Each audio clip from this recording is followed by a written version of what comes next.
Hello and welcome to this Deakin University alumni webinar focusing on the future of education. Sam Johnson here from the Deakin Alumni Engagement Team. It's great to have you with us. I'd like to start by acknowledging the traditional owners of the lands from where I'm broadcasting, the Wadwurrung people of the Kulin Nations, and to pay our respects to their elders past, present and emerging. In this webinar, we're hoping to tease out how we can best support our children and those in our care as social distancing restrictions are eased and we navigate to the new normal in schools and at home. Our presenters are Henry Grossek, Deakin alumnus and founding principal of Berwick Lodge Primary School, and Associate Professor Jade Sheen, clinical psychologist and family therapist and academic from Deakin's School of Psychology. Our presentation will run for about 30 minutes. Followed by a Q&A session with our presenters. Throughout the presentation, if you have any questions, please type them into the Q&A box and submit, and we'll get to as many of those as possible during the discussion time at the end. Now, I'd like to introduce our first presenter. It's a real privilege to have him with us, particularly given how busy things have been in our schools over the past few weeks. Henry Grossek is a Deakin alumnus with over 50 years of experience as an educator, and he is the founding principal of Berwick Lodge Primary School. He is a published author and regularly contributes to public discourse in educational matters, recently featuring in coverage of COVID-19 issues in The Age. Henry, thank you so much for joining us. I'll hand it over to you now. Thank you, Sam, and it's an honour and a pleasure as an alumni to be here tonight with you and all these other people for this seminar at this important moment. In approaching what I would say, there are so many things that could be said, and I think I'd love to leave most of those to the Q&A because it's always easier to talk more and think you got answers to questions people perhaps aren't even interested in. So I'll give you a taster of things. I've put it under my title, A Time for Heroism. What did we achieve? What did we learn in the future? So it will be hopefully something to provoke questions. Probably the fundamentals of a good teacher is, can you provoke curiosity in your children? So I put a lot of time into what I would say in this 10 minutes. I started with the title, A Time for Heroism, which is really to honour Deakin University. The principal that I am today has been incredibly shaped by my time at Deakin University as both an undergraduate and postgraduate student. And two people of many come to mind, Professor Richard Bates and Professor Fazil Risley. They were people who guided me through that and through my postgraduate work. I studied there in the 80s, and it was one of the most progressive education schools, in my opinion, then, and its influence and its relevance to today. So when I speak, it'll be from that platform, and I do hope my colleagues and friends at Deakin University believe that how I approach things and what we do at Berwick Lodge actually is something of which Deakin can be proud, because I owe Deakin a huge thank you for that. So what did we achieve? Well, it's amazing. We achieved an enormous amount, and I think the thing that we achieved the most was a confidence in our ability to implement change very rapidly. Now, in the course of 8 weeks, we've moved from being a school, and I think a system, that has been embracing technology to a large degree or a lesser degree, but a fairly traditional approach. There aren't too many alternative schools around, and for better or worse, we have national testing and so on. But in the course of 8 weeks, so much has changed. And I look at where my school is right now and where it's going to be next week, and I'm actually amazed, and so are so many other people. And from a psychological point of view, that, I think, is the single biggest achievement, a confidence in ability to be flexible, resilient, resourceful, and change what you're doing. For example, right now, my school and many are doing these things. They're providing remote online learning for children, which they've never done before, for better or worse. That's what they're doing. They're also having students on their site doing remote learning on site. As well as that, they've now got their Prep to 2 children, I'm talking primary schools here, and the secondaries I think have part of their cohort there too, on site doing what you could call the regular normal teaching. So you've got, within the framework of COVID-19 and all that goes with that, the anxiety, the fear, the wonder, the worry, whatever, schools are actually implementing at once 3 different forms of teaching and learning, and doing it, I think, as successfully as time permits. From my perspective, I think that's one of the biggest achievements. It's probably the biggest achievement, and it hopefully will have a long-term benefit. Parents, for their part, I think have had a reframe on education.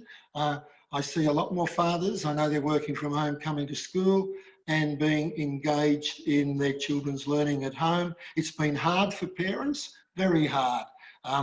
But the engagement between school and home, I'd say in almost every case, has been significantly enhanced.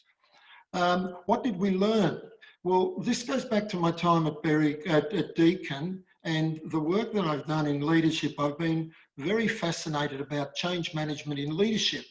I've got their culture underpins practice equals success or failure. The degree to which you have done better or worse, and this is everything, whether it's implementing a strategy to deal with a pandemic, or teaching your children at home or at school, or running a meeting, and that is in the preparation and the sort of preparation you have. What sort of culture do you have? Your culture underpins your practice. When I was at Deakin, the culture there was one of have schools as democratic, inclusive institutions. They were meant to be open and as flat a leadership as possible, hierarchies, etc. Heroic leadership, I was taught then, and I've seen it, it has a place in a very, very short-term emergency, but heroic leadership burns out the leaders.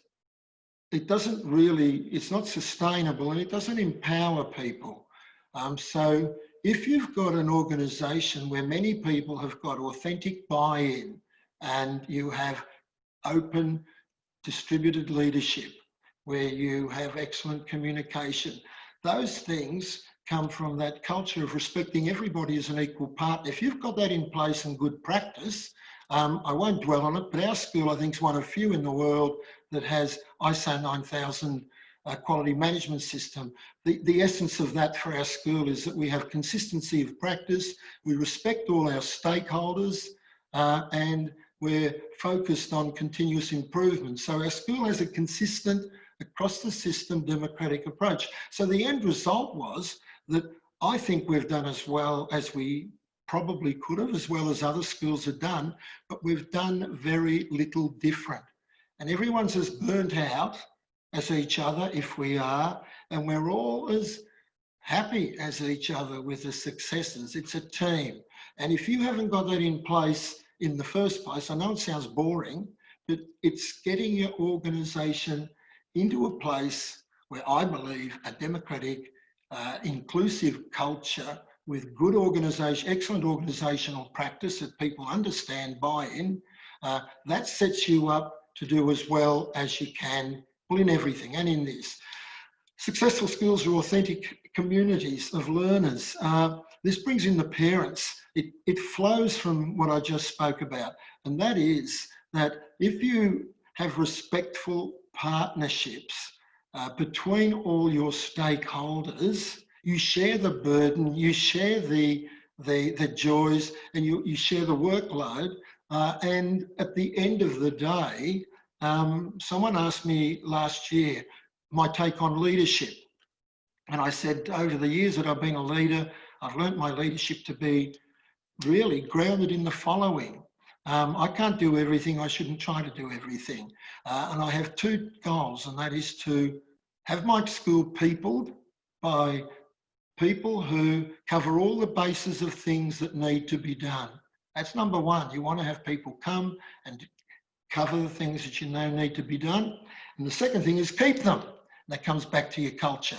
If you get those things right, it doesn't matter whether it's COVID-19 or whether it's a bomb threat or a death in your school or a disaster or whatever, or a great success. Finally, the future, a healthier society. I think we want to be careful when we make judgments after 6 weeks on a program that was rushed through as to what we can achieve, what's worth pursuing. I think we've got anecdotal evidence that needs further research in a lot of areas, but I think the single biggest thing that I think that this hopefully will lead to is a recognition that this experience has put a very sharp focus on the inequalities in our society and between schools and school systems. The haves have done much, much better than the have-nots. That is, the schools that have the wealth and the resources have been able to support their kids better, and the families that have got disadvantage and or lack of resources, their kids have struggled more. So we need to, as schools and a society, take that on board and do something about it, because if we don't, I know it sounds like a political speech, we are doing band-aids. Secondly, the respect for teachers that is around. I don't know whether that'll last, but if we can make it last, we will be a healthier society, because we'll have more people want to come to teaching in the first place, stay in teaching longer, and we'll have more respect and a better relationship with the wider community. And thirdly, I think a sense of community. A disaster or a stressful thing like this does band you together. Let's not forget what banded us together in this time, and work on those elements to create down the track an overall healthier society. Thanks, Sam. Fantastic. Thank you, Henry. And we look forward to teasing out some more of those ideas during the Q&A. Really appreciate it. Thank you. We'll move on now to our next presenter. And as I said, yeah, we look forward to having that Q&A at the end of this as well. So our next presenter is Associate Professor Jade Sheen, clinical psychologist and family therapist. Over the past 17 years, she's divided her time between teaching and clinical practice. Jade currently holds the positions of Director of Simulation-Based Education and Deputy Director of Clinical Psychology Programs for Deakin's School of Psychology. Her teaching focuses on child, adolescent and family interventions. She also owns and runs a successful private practice. Jade, thank you so much for joining us for this webinar. Over to you. Thank you very much, Sam, and the Alumni Office for the invitation. On top of being an educator at Deakin, I'm also an alumni member myself. So very pleased to be able to join other alumni in our event tonight, particularly any event where I'm able to both communicate with our audience, but where my UGG boots is particularly favoured. So thank you. I might get you to move to the next slide, please, Sam. Thank you very much. In terms of what I was hoping to cover tonight, I guess I was thinking about what might be most useful, perhaps for educators, but also for parents and others that might be sort of attending. And so I thought that talking briefly about some of the emerging research in terms of the impact of the COVID pandemic on the mental health and well-being of children and adolescents would be worthwhile, as well as how you might work to identify early signs of distress or concern in children and adolescents. And finally, to provide, albeit some limited, guidance to help to support them. Sam? Thank you very much. So thinking about the impacts, and realistically, there isn't a great deal of data out there because obviously this is a new situation and it does take time to release research. But certainly we do have some studies, often international ones, because they've been dealing with this on a much larger scale than we have, and perhaps for a time longer. So when we look at studies in the UK, for example, we find that large groups of participants aged up to 25 years that have had a history of poor mental health have reported, of those, 83% have reported a decline or a worsening of their mental health during the pandemic. So what this highlights is that those people that were already experiencing mental health or distress, they are perhaps experiencing a worsening of that. And certainly that's been the case and what we've noticed in clinical practice, that existing clients, there has been a worsening, an increase in presentation, and even clients that we've previously closed now representing for support at this time. Looking at China, and obviously they've been through this situation for a longer period than perhaps the rest of the world, a study of 8,079 12 to 18-year-olds suggested that 43.7% had experienced symptoms of depression during this period. 37.4% had experienced significant anxiety, and 31.3% reported both. Now, just to give you a little bit of context about what those numbers mean, in an average year, you would expect this sort of adolescent population to experience anxiety in amongst about 15% of their cohort. So we're talking about, over a doubling of those numbers as a result of the pandemic. It is important, however, and this is one of the points that I think Henry was able to touch on, that we also look at the other side, which is resilience. And it is essential when we're looking at how to support people to remember that during times of great distress, there is resilience that's built. Looking at long-term research after the SARS outbreak in China, it indicated that there was an increase in resilience, connectedness, and adaptability amongst families and children that had experienced SARS.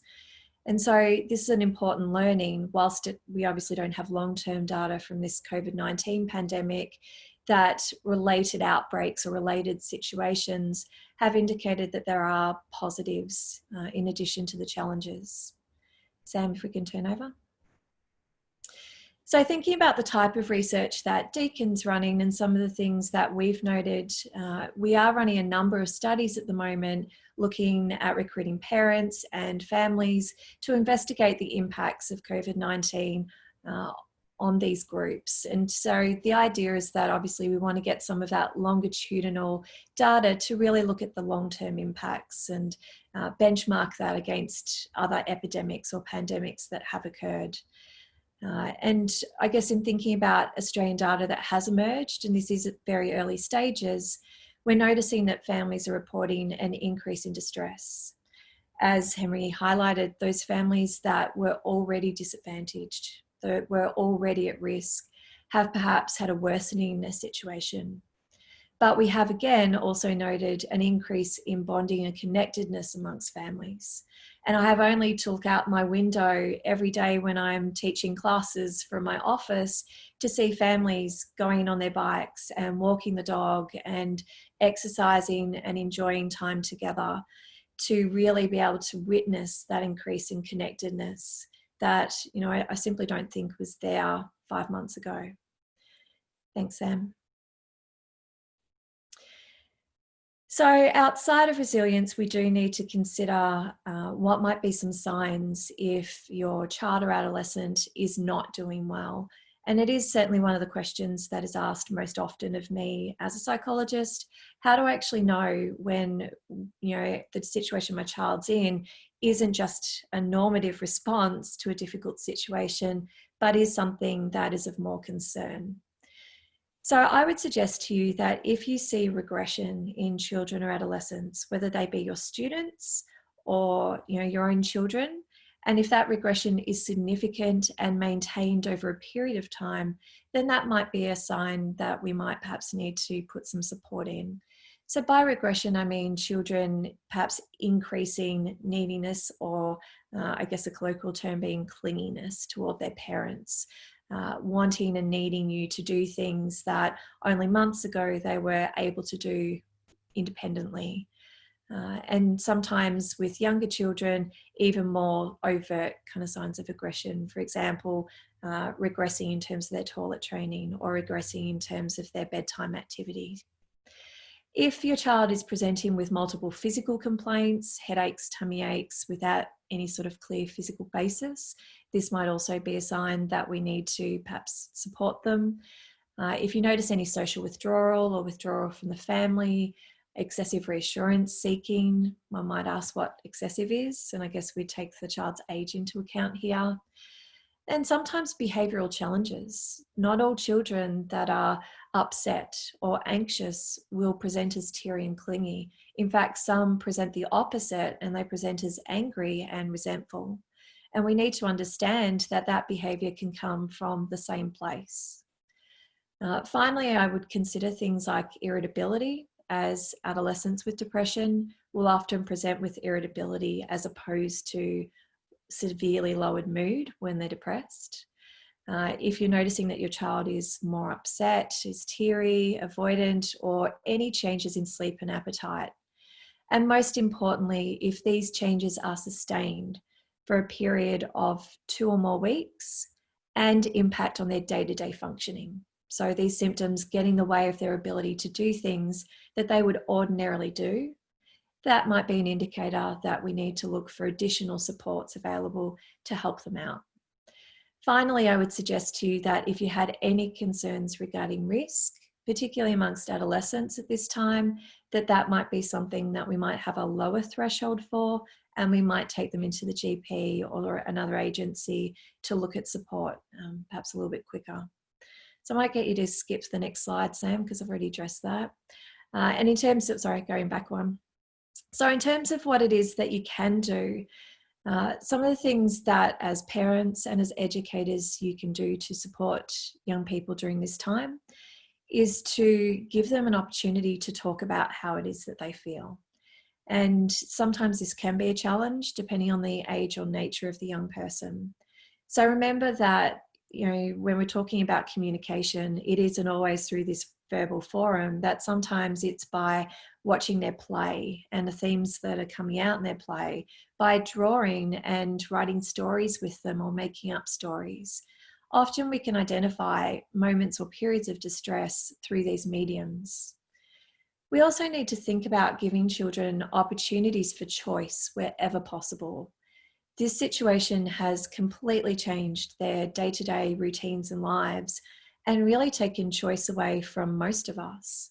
So any opportunity that we can identify as parents, as educators, as support people to give young people choices enables a sense of empowerment and a little bit of control in an otherwise quite stressful world at the moment.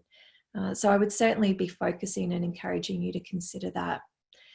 Regular routine, and I think even the best of us may have kind of fallen by the wayside a little bit in this area. I have 4 children myself, and so I have to say, as Henry highlighted, that certainly I think as an educator I was very respectful towards educators. It turns out I was not, because I don't think I had any sense of just how hard it is to manage my own 4 children, let alone a whole classroom. And so I think that, you know, trying to get regular routines established is essential, and making sure that in the process of doing so, we're kind to each other, we're kind to our educators and our children's educators, and we work together as a team, because really everyone is doing such a phenomenal job. Thinking about bedtime routines as well, obviously with a lot of children going back to school, coming up on the 9th, we need to think about re-establishing those really clear bedtime routines. And if that's not being done already in your homes, I would be suggesting that tonight, or if not tomorrow after this webinar, is a really important time to start that process.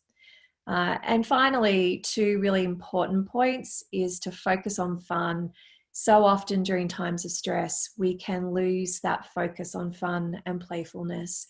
And fun is a way that children cope. It's a way that they build resilience. And it's a part of the narrative that they're going to take about this time through the rest of their lives.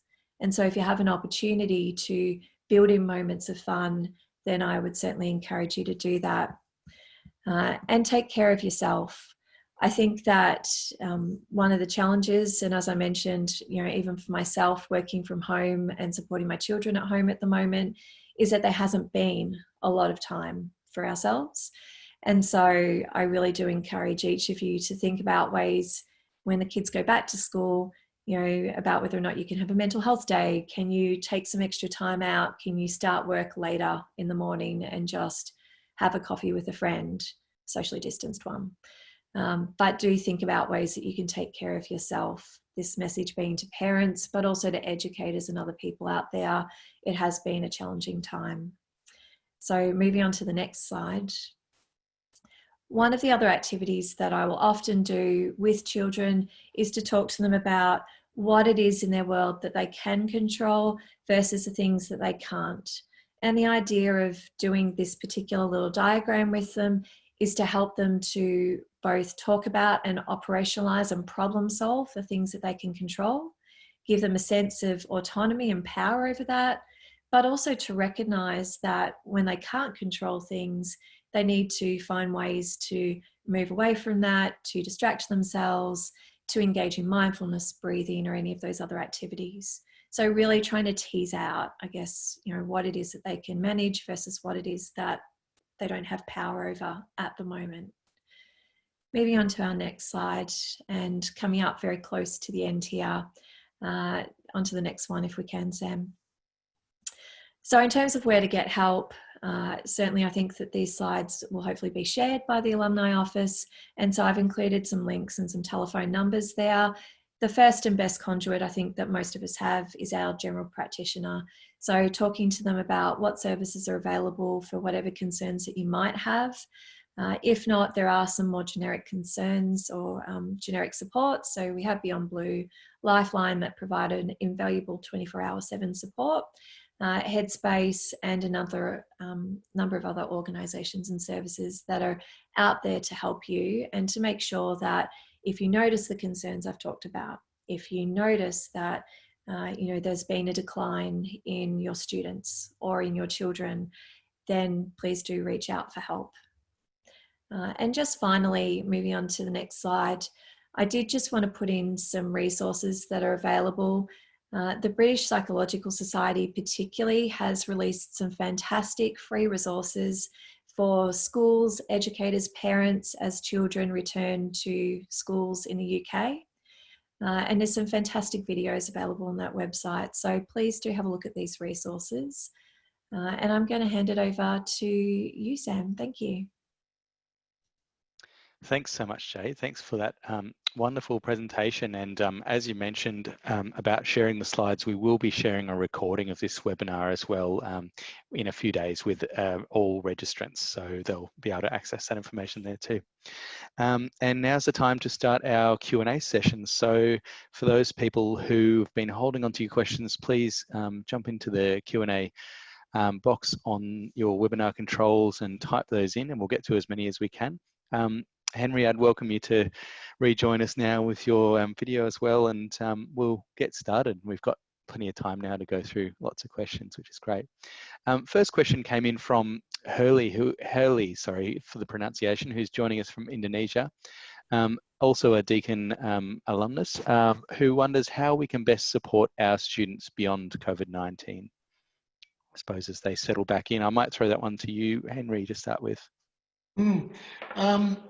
That's interesting because on the one hand, what we've found is that the children seem to adapt better to the change and quicker than the parents. And what we've noticed is that the kids have come back, and once they came back to regular learning, which is the P to 2s, and again, as it's early days, and it's very difficult to jump to conclusions, and I'd prefer not to.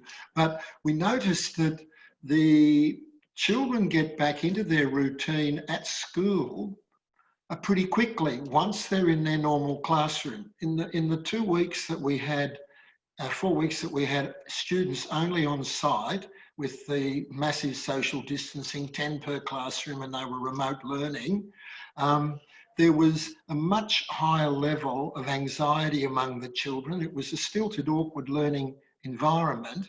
And I think it actually made them, many of them, less happy, that situation. I think they're relieved to be back at school. And if the basis of a school is a safe and stimulating learning environment in the first place, then I don't think there's too much from a school angle that we need to do in addition to what we've already been doing, save for those children and families who have chronic issues, and we're still, you always are dealing with them. But I think we underestimate our kids at times. Yeah, I'm going to second that, Henry, and suggest that, and I think this probably speaks to Callum, your question as well. There may be some kids that perhaps have preferred to work from home, though my experience clinically is that those children that I've been treating with anxiety disorders, they loved homeschooling because it removed all of their triggers. They may be difficult to re-engage, but they were already known. They were, already kids that were struggling in that area. I think that those kids that, have a normative, I guess you could call it, kind of school experience and normative engagement with school, I would expect that we see, a degree of resilience amongst them. If we don't, then conversations, much like I had with my 12-year-old today around, well, school's not negotiable, nor is it for the next 6 years, but how can I help support you given that you do have to go? What are the things that I can put in place that might at least make it a little bit better for you? And how can you get the most out of it? Great, thanks very much. And we had a question coming from Zoe who asks a question around the increased screen time and the ownership of data that our students are creating through online learning. She's got some concerns around that. I wonder, Henry, if that's something you... Yeah, look, there's a lot of strands to that. I'll keep it brief. One that bothered me early days, and I think too many schools with a good heart may have fallen into a bit of a trap here. They rushed out all sorts of online things. For example, one of them is actually Zoom. Others, and these are platforms that children, some of them, I think Google Meet is one of them too, where the kids can set up their own chat sessions outside of it. Zoom has got, for children, great dangers that have been well documented. Schools, I think in some cases, we took a little longer to get out our stuff because you've got to be wary of predators. They haven't gone away. It's a bit like looters when you have a riot. We forget that bad people take advantage of things, and cyber safety is a huge and ongoing issue. Notwithstanding that, what we've noticed anecdotally, and I've spoken to other principals about this, is that yes, the kids initially loved getting on the screens. Some are there all the time, but it was a novelty. As the weeks have worn on, they've wanted more and more engagement with their friends, real-time engagement. And so people say, oh, this remote learning, is this the way of the future for teaching? I can't see that it is in primary schools because children are not going to be learning from home on a daily basis in primary school. Secondary some, but primaries they won't. And they have enough screen time at school and after school already. And I think you don't want to overdo the screen time. Sure, let's use it better. And we've learned a lot of things about programs and how to deliver and upskilling ourselves. But we don't want to turn the children into cyber-dependent people who are doing all their learning or too much of their learning that way. Right, thanks. That's great. And so there's a question here from Vanessa, which I think you'll probably both have a bit of a take on. She says, firstly, thank you to both of you for your wonderful presentations. She asks, what are your thoughts on some of the ways that we can better support students regardless of their socioeconomic status, particularly in the area of mental health, if restrictions were to be tightened again? You can go first, Jade. Thank you. Look, I think that, and this isn't socioeconomically based, but certainly for more vulnerable families, the key from my perspective would be mental health literacy. So helping them to understand what might be some of the signs to look out for in their kids if they had concerns, but particularly how to support and talk to their kids about what's going on. There are so many amazing resources out there. But I think that when families and parents particularly are feeling overwhelmed, they can stop going to these things in their own sense of feeling overwhelmed. So I think if you can tie them in with really short, simple, practical things to do, don't overwhelm them with resources, but just give them opportunities to link in with some really practical things. And certainly some of the resources I suggested are some of those things that you could link them in with. And outside of that, if you had more significant concerns, directly linking them in with support services. There are a lot of mental health services and supports available out in the community. And as educators, you're much like GPs. You are a part of the pathways to care, but you don't have to do it all yourself. Yeah, from a different angle, that is policy and school implementation. I don't know where this person is coming from, but that is one of the big bugbears in schools. I don't think you'll find a single principal in the country who will say that we have adequate resources for that, or that they're provided to schools in a timely manner. And that creates enormous burdens. And I think that's part of that inequality issue. It's not just socioeconomic, as Jade said. I think the children with and families with mental health issues, a lot more focus has been placed on them. But unless we do a lot better, we're going to have problems for our staff, our parents, and all the children. And that's an area we've got to, I think, from a policy angle, keep on putting pressure on our policymakers. Thank you both. A question here from Kate, who asks, how much of the online learning do you think will now remain in schools? And do you think this will change how teachers are taught in university? Probably one for you, Henry. Look, I've thought long and hard about that. I sort of answered that before. I think the best that will come of the online learning is that we'll refine the sorts of, and cherry pick and develop better programs that address that are more personalised learning programs. There's a lot of great stuff out there. There's a lot of junk out there. A lot of it's gimmicky and colourful, and it's fillers. There is plenty of good stuff, and I think this has given us a chance to do that.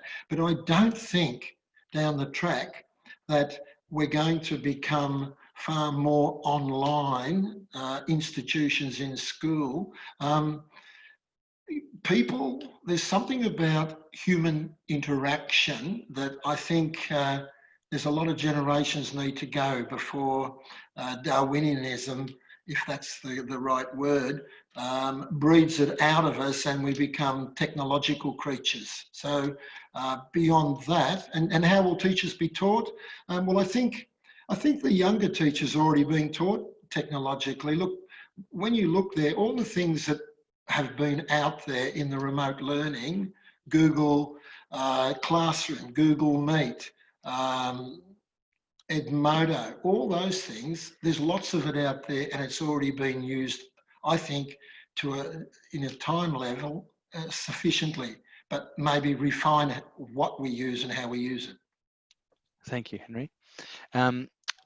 We've got a few questions coming through that are along the same line, so I'll see if I can distill them as best I can, and this will be for you, Jade, to start with, and maybe open up to Henry afterwards. So we've a question asked, how can we support children who still fear the virus will get me and refusing to go to school, but also, I suppose, particularly trying to re-engage those students who have come back and maybe really resisting re-engaging as well, and where that might be coming from a behavioural side of things?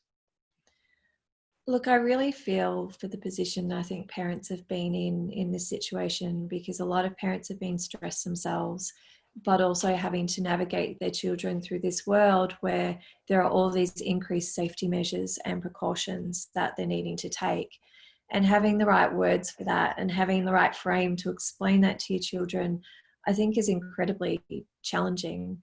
And so for those children that really are sort of worried that the virus might get them, to me, it probably indicates that there's a whole of school approach that's needed to that, and a whole of school education, and probably a communication as well with parents around that. I think linking in with the best research data available, helping children to understand that we need to be alert but not alarmed, that there is in fact a difference between the two. Alert is taking appropriate safety precautions like washing your hands. Alarmed is being anxious about something that you can't completely prevent. So I think that trying to communicate with the whole school community, trying to communicate with parents and giving children education about, look, we can't control all the things around us, but again, going back to that bubble, the things that you can do right now is that you can focus on washing your hands and you can maintain your distance from others, and you can also go to school and learn and have as much fun as you can still in that space, because they're all important. But it has obviously been a really tricky time to not send children that message of fear. And I'm really mindful of that. Yeah. Look, I agree with what Jade has said. Probably, and it all links back to feeding anxiety. Anxiety is one of the biggest issues I think we face in schools with adults and with children, staff, parents and kids. And it comes down to, and where do children get their attitudes from? Well, they get them usually from either other friends or adults. It all goes back to us. So as Jade said, it might be hard, particularly if you're of that view, and parents are, they don't want their kids to get sick. Your most precious people in the world are your children. So it's easy for you to be fearful. They feed off your emotions. And so as teachers, we try to be as calm, reassuring as possible, and that's the message we give to parents. And it has to be a partnership for it to work. Thank you both. Question here from Dragana, who asks, how much emphasis should be placed on curriculum when school returns on Tuesday? And how should we deal with parents' worries of their child falling behind?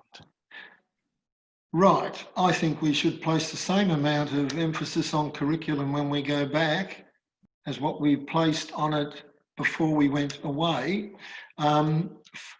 I don't think we should have a heightened emphasis on it. And there's a couple of reasons for that. One is, and I'll just mention it, when Christchurch had its earthquake, the children didn't go to school and they didn't have remote learning for nearly 6 months, I think about 5 months. And everybody was shocked that when the kids went back to school, they'd actually progressed more than before.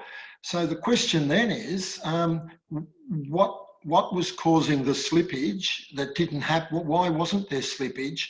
What is it that's going on?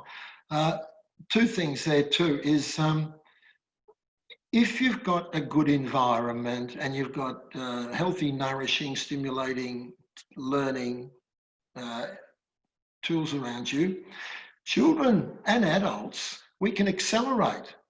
We have that capacity. We don't learn in a linear way. So when they come back, if everything is okay, kids can pick up very rapidly and catch up. And you've got to remember that point as much as anything. The other one is, let's not undervalue those skills which we don't formally measure. Now, we measure English and maths in NAPLAN, and we have a sort of a measure of that. We don't measure anything else in any sort of national capacity. And things like resilience, initiative, independence, ability to build relationships, all these things have been given a chance to grow exponentially in here.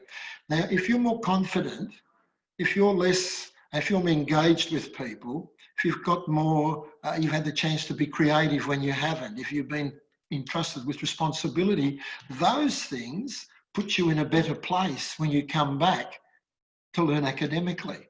And so I'm not that concerned at all because they've had other learnings. I completely agree, Henry. I have made the argument for a long time that the education system as it exists today did not exist in the same form 200 years ago. And yet people still learnt, grew, developed.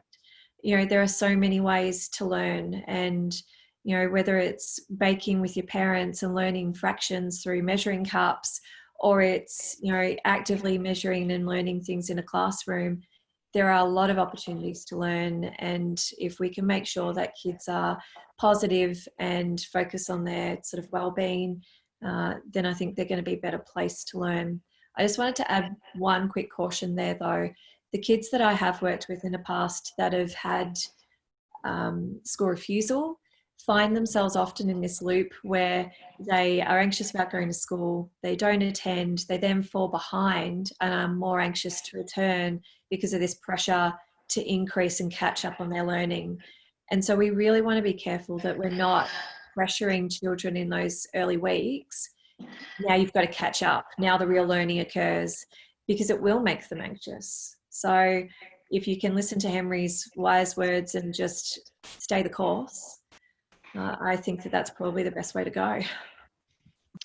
Thank you both. That's great insights to have.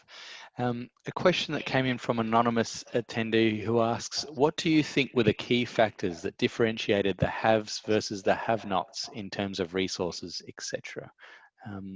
Might start with you, Henry, if you'd like. Yes. Well, something which is not new, but research seems to present it as new.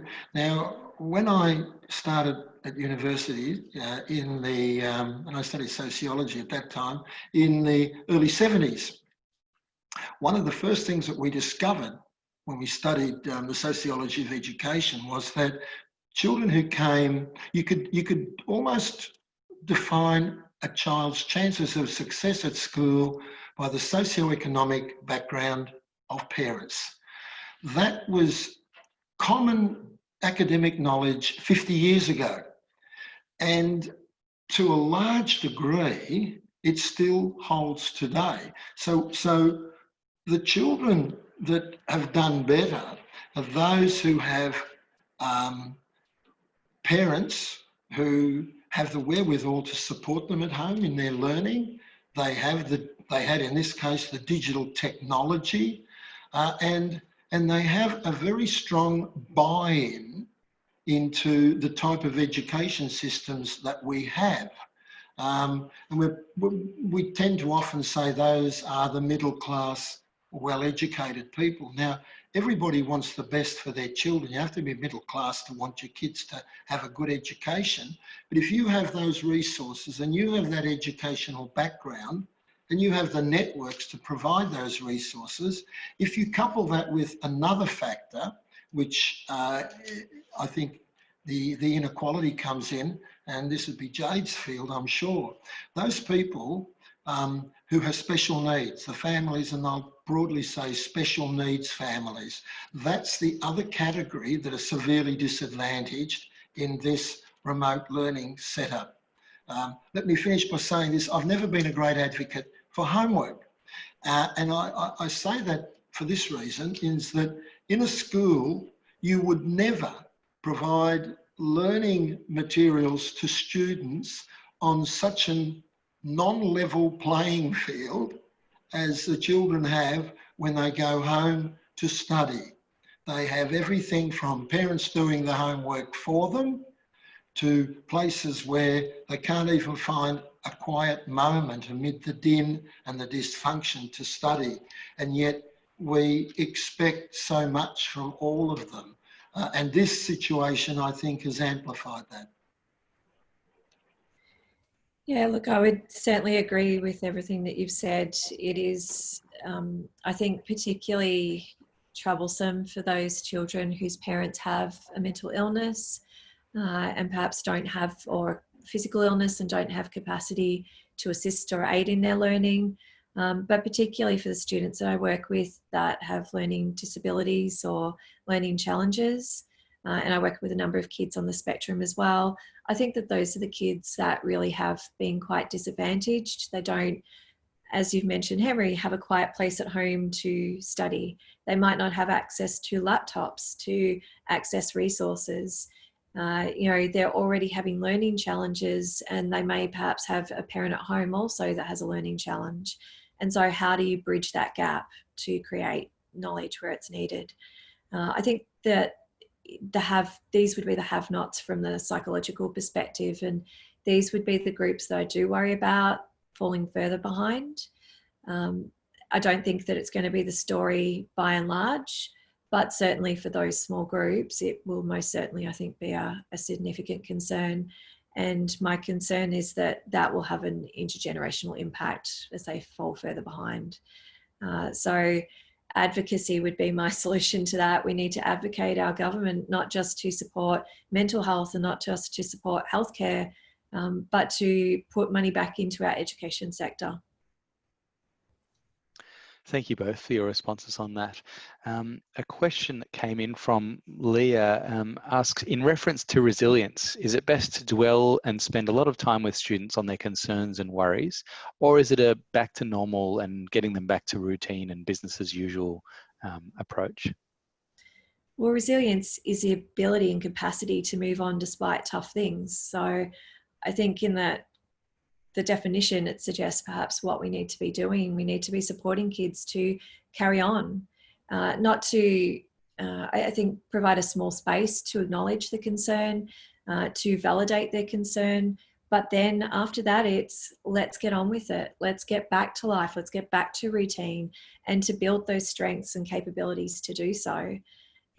I think that there can be a difference sometimes between acknowledging and validating somebody's concerns and spending so much time in it that they're actually unable to move on themselves. So I do encourage you to give it time and maybe the first day, and then, you know, move on unless it's raised by them and they mention it themselves. Yeah, I'd agree with you, Jade. You said it all and you said it well. Thank you. Now, a question from Dr. Muhammad Iqbal Anjum comes in from Pakistan, and he says, culture underpins robust and constructive response to the COVID-19 crisis. This observation of yours is valid in the framework of Australia and Canada, for example, but this person finds the observation may not be relevant in the case of countries like Pakistan, where poor national as well as widespread poverty in society, lack of economic and technological resources can effectively constrain the culture to underpin a robust and constructive response to COVID-19.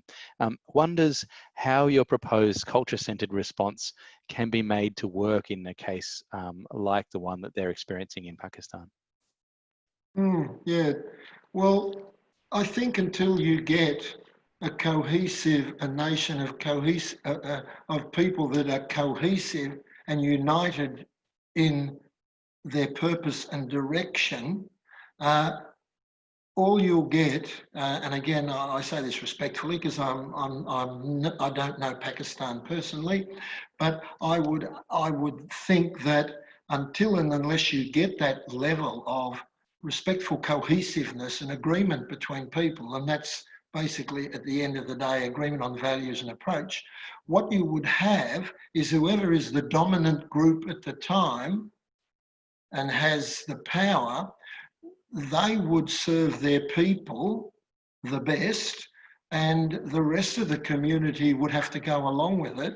And for better or worse, I think you would have a system that didn't meet the needs of all the people. I think the only other way you could do it in a society that doesn't have that strong cultural fabric would be, and I don't think it's a good outcome anyway, but it would be to have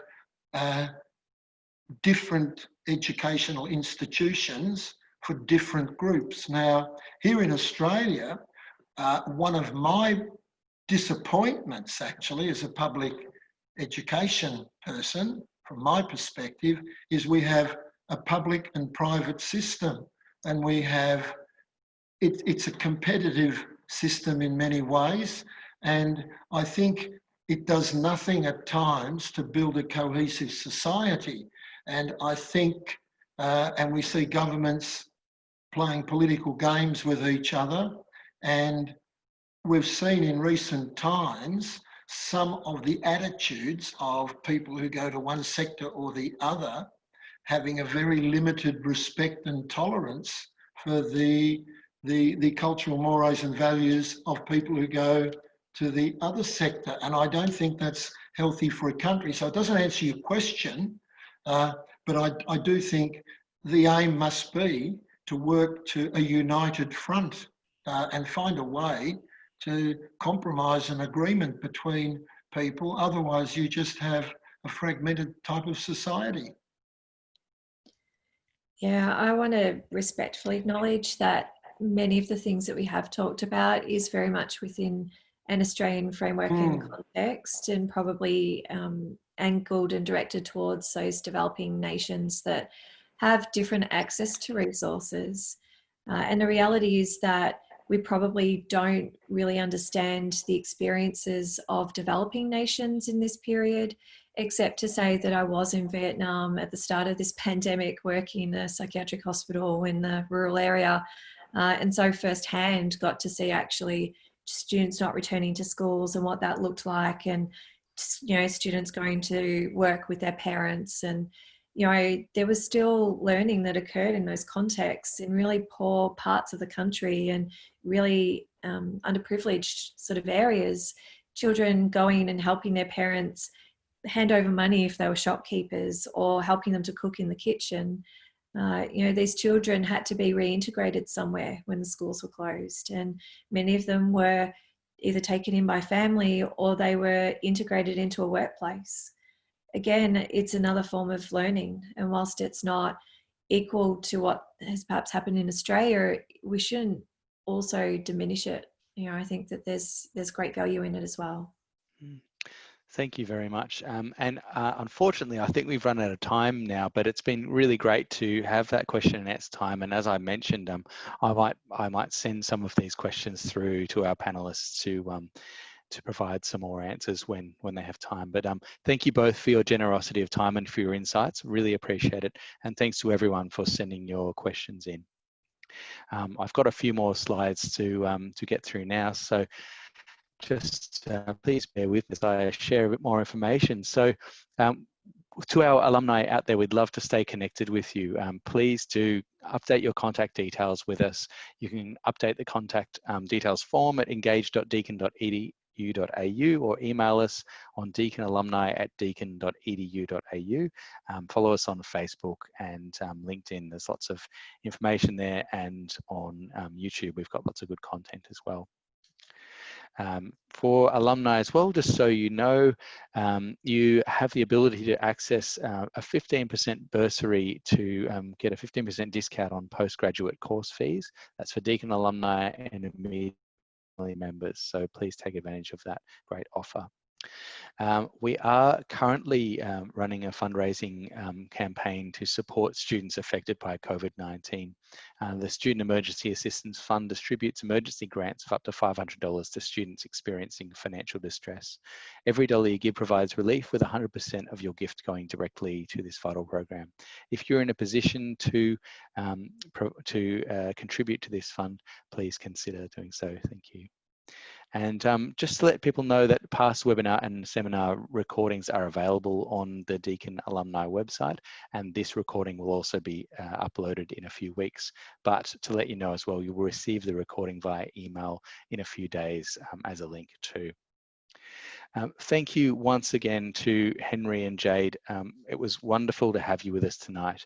I'm sorry you didn't get a moment to sort of make any closing remarks. Was there anything you wanted to quickly say to our audience? Henry? Jade, you can go first. Not at all. Just thank you very much for your time so late on a Wednesday night. And thank you as well, Henry. I really enjoyed your speech talk. Thank you, Jade. No, I'd just like to thank Deakin for this opportunity, and I think also for Deakin for reaching out to people in this way. It's giving back to the community. And I'd also like to thank Jade for having the time to come and present such valuable information, and people taking the time. I know we're all under pressure and busy, and it's been an honour to be engaged with you tonight. Thank you, everyone. That's great. Thank you both, and to everyone for tuning in. I hope the rest of your evening goes well, and all the best as we move forwards. Thank you.